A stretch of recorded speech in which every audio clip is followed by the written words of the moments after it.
Hi, everyone. So I just want to make a quick video to introduce you to the topic in 5.4, dividing polynomials, because we're going to have a shortened class on this section. So these are two recap questions that before we get into it, I want to make sure are cleared up from the two sections that we've already covered. So first of all, how does a degree affect a polynomial? This is pretty open-ended, and so there could be quite a few ways that we can answer this. One way I'd like to answer it is by considering that the degree will control the number of solutions that we have. So for example, if we have a fifth degree polynomial, and I'm going to just make one up. I have no idea if and how this factors, right, and what kind of roots it has. Let's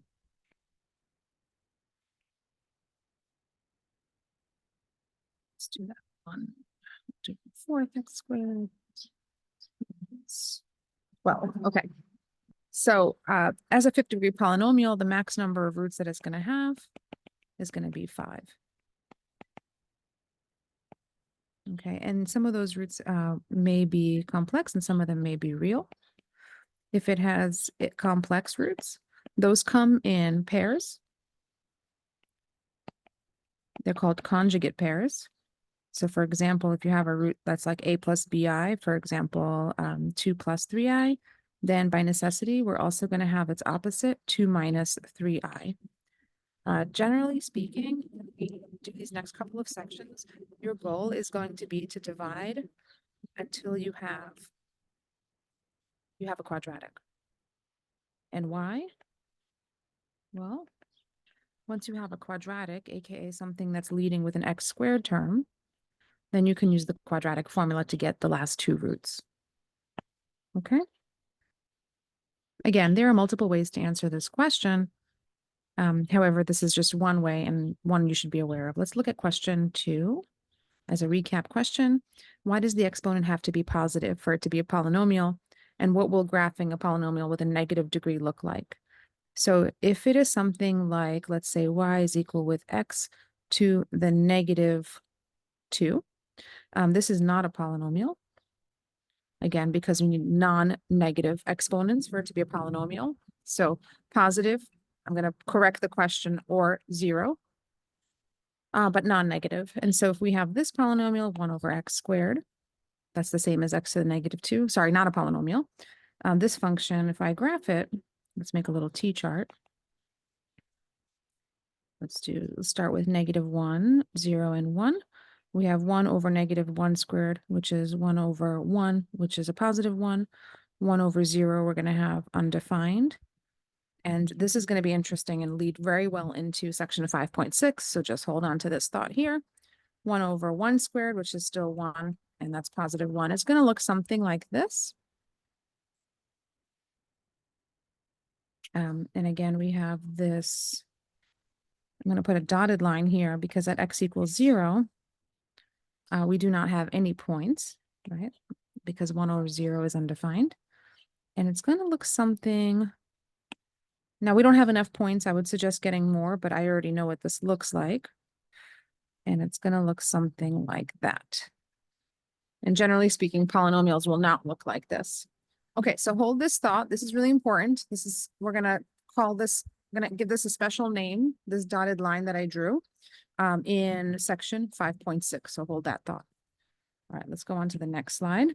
So for 5.4, what we're going to be doing is learning how to divide polynomials. We'll use long division and synthetic division. This is, again, kind of like quadratic formula and factoring. Long division is one of those things that will always work to give you an output. Synthetic division is going to be for special cases of division. I'll show you what that looks like. A quick little background, a little history of math, just for those who are curious about why we call the things we call in math. So these are portraits of Muhammad ibn Musa. His nickname was Al-Khwarizmi. He's a Persian mathematician, astronomer, geographer, and a scholar in the House of Wisdom in Baghdad. The House of Wisdom was a teaching center. We had become very well known. He was born in 780 AD in Persia and died in 850 AD. And the fun fact is that we get the term algorithm from his name. In Spanish and Portuguese also, we get the term for digit, as in numbers, right, from his name, guarismo. So we call it guarismo digits. And so these are two mathematical terms that we get from this individual. And so for the long division algorithm, right, algorithm means a series of steps that you follow that lead to a certain outcome, and you just repeat, right? So in the long division algorithm, the first thing you're going to do is divide. You'll get some output, you'll multiply back, and then you'll subtract and repeat this process. So if you look at the long division process on the left, you see a 3-digit number, 178, that we're dividing by 3. Well, we start by looking at 1. 1 doesn't divide by 3, and so that's not going to work. So then we look at 17. 17 does divide by 3. We get 5, multiplied back, get 15, and then we subtract the 15 from that 17. That gives us 2. And now 3 doesn't divide into 2, so we know we're doing well so far. Drop down the 8, divide 28 by 3. That gives us 9. 9 times 3 is 27. We subtract again. 28 minus 27 gives us 1. 1 doesn't divide by 3, or you could say 3 doesn't divide into 1, and so we are left with our remainder. And so typically, we would write the answer as 59 and 1/3, or in a different way, you could write 59 with a remainder of 1 left over. And you could keep going, right? We could put a decimal here with zeros and just keep going, but this is sufficient for now for you to recall the algorithm. So when we get this answer, note that we can now express the question as 178, that was the dividend here, equal to divisor times quotient, 3 times 59, plus the remainder of 1. All right. If you thought it was too fast, just run it back. Let's see how this looks with variables. So I'm going to do this step by step. And I expect that you can replay the video and then follow along with a new problem. So 8b squared plus 11b minus 19. We're going to divide that by b plus 2. Our first step is just going to be to look at those variables. So I'm going to do a little bit of scrap work here. Help me make sure I don't lose track. So I'm going to do 8b squared divided by b. That gives me 8 divided by 1 is 8. B squared divided by b is b. And I'm going to put that answer into this box. That's my first part of the quotient. So that's step 1. Step 2, right? So this was, if you remember, step divide. Step 2, if you remember, is to multiply. What are we going to multiply? The answer. We just got this 8b by our divisor, b plus 2. So what is 8b times b plus 2? That's going to be, let's change colors, 8b squared plus 16b. So we're going to put that answer down here, 8b squared plus 16b. Now recall that our third step, step 3, was to subtract. Let's change colors again. When we subtract, it's the same as adding the negative or the opposite. So it's going to be a minus 8b squared. Notice that that becomes 0b squared. And a minus 16b. So 11 minus 16b, I get negative 5b. This is the part right here where many students struggle because they forget how to distribute a minus. So just keep an eye on that. And now that we've subtracted, we're going to repeat this process. So we're going to divide, multiply, subtract again. All right, looking at, let's bring down our negative 19 first. Okay, so now instead of working with this 8b squared like we did in the beginning, we're going to look at what we have here, and we're going to divide negative 5b by, again, our divisor, b. So negative 5b is now what we're dividing by our divisor, b. That gives me negative 5. Plop the quotient in on the top and repeat. So that was the division part. Now multiply. We got a quotient of negative 5. We're going to multiply our divisor, b plus 2, negative 5b minus 10. Pop that in below.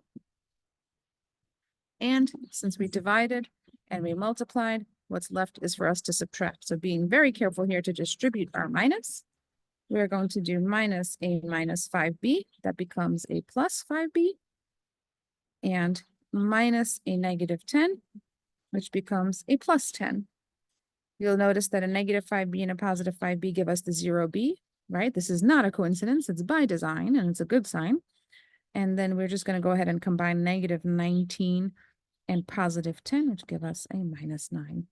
That gives us a remainder of negative 9 because we can no longer divide this term by our divisor of b.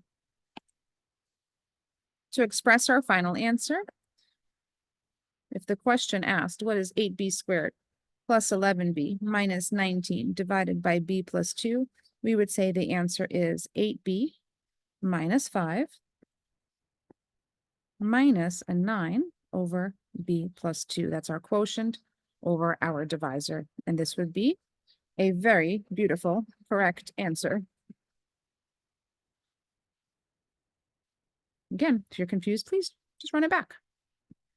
And of course, this won't get into your brain by osmosis. You're going to have to do it and do it again and again. And then maybe even explain it to somebody else if you really want to get it. All right, one thing I have not mentioned yet is the necessity of putting placeholders. Let me just erase my screen. And so if you get a question like, well, not like this one, there's no placeholder needed for that one. Let's look at this one here. Notice that we are in a 4th degree polynomial. So we have degree 4 as a degree of the polynomial, and it's our highest exponent. We go to a 3, and then we go to a 1, and then we go to an x to the 0. Now this one skipped over a 2. So if you were doing this by long division, you'd want to be sure that you put in a 0, x squared, right there in that spot, minus 3x plus 40. And then you can go ahead and divide by x plus 7. I'm going to leave that to you to try. I want to show you how to do synthetic division. Okay? So synthetic division is going to look something like this.